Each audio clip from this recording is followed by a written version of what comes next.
Hey guys, it's Miss Nevaker, and I'm going to talk to you today about conditional probability. Okay, so conditional probability is what it sounds like. You have a condition that you have to meet in order to figure out the probability. It's usually written with like a bar, so it looks like this. We're just going to use A's and B's as our example, so it looks a lot like this.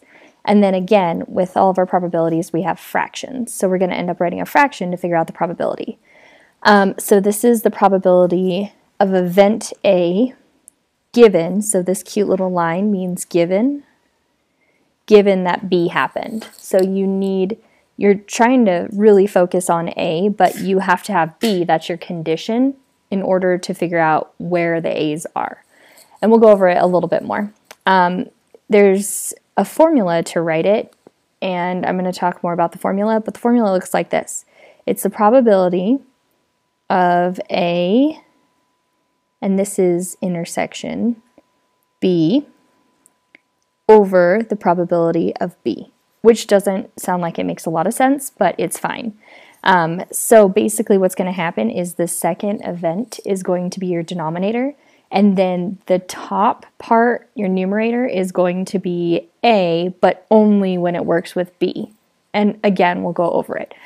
So this you can kind of think of as an and. It's more of an intersection though. So if you had a Venn diagram, which is two of our bubbles next to each other, it's easier to see what I'm talking about.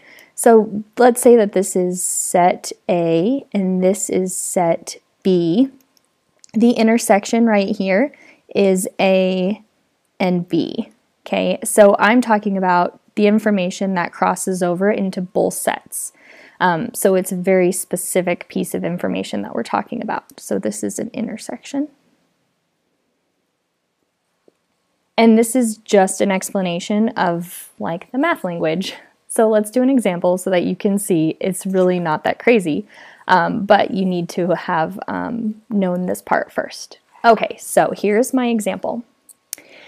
Let me move the picture. Okay, so I made this table, and we're going to pretend like adjusting and focused. Okay, so we're going to pretend that I did a survey, and I talked to males and females, and I gave them a choice between yellow and red, and I said, you have to pick what's your favorite or more favorite. Is it yellow or red? So you can see that I surveyed 33 people, and 18 of them were males and 15 of them were females. Okay, so now I have some questions about the data. If you remember from 8th grade, this type of table is a two-way frequency table.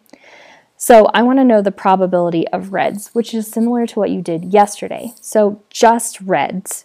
In order to do this, we have to go the equally likely outcome. So for this, it's the total amount of yellows and red. It's the grand total of people that I surveyed, because you're equally likely to say either yellow or red. So my equally likely outcome goes on the bottom, and then the specific thing that I'm asking for would go on the top. So the total number of people that said red.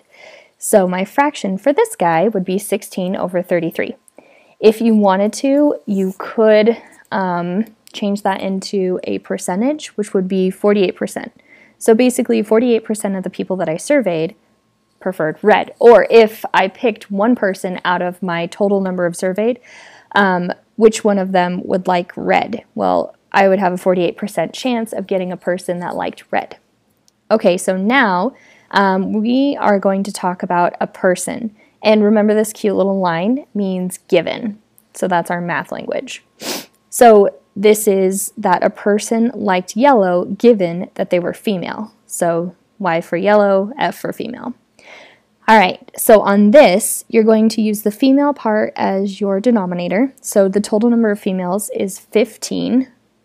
And then on the top, it has to go with both of these constraints. So they have to be yellow and female, both of those pieces of information. So the yellow and female is 9. So your fraction for this probability is 9/15, or you could rewrite that as 60%. So The last one that I have written for you is the probability of males given that they picked red. So if I were to get the red sampled people and I wanted to pluck out one of those peoples, what would be the probability that they would be male? That's basically what I'm asking.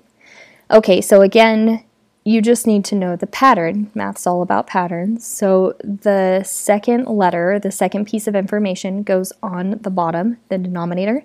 So my total number of reds is 16. And then the numerator, the number that goes on top, has to go with both of these pieces of information. So they have to be male and they have to like red. So the male and the red are 10. So my fraction is 10/16, which we can reduce if you wanted to. The same thing with 9/15. If you wanted to reduce them, you could and leave them as fractions, or you can change them to percentages or leave them as decimals. Mr. Anderson and I will take either answer. The answer just depends on the type of question being asked, but because we're not asking specific types of questions or our answers aren't leading to something else, we don't need a specific answer right now. So any of the three of those would work. Okay, so now that you've seen this video, and hopefully you watch the other video, you can go ahead and take this quiz, and if you have any questions, let us know. Have a great day!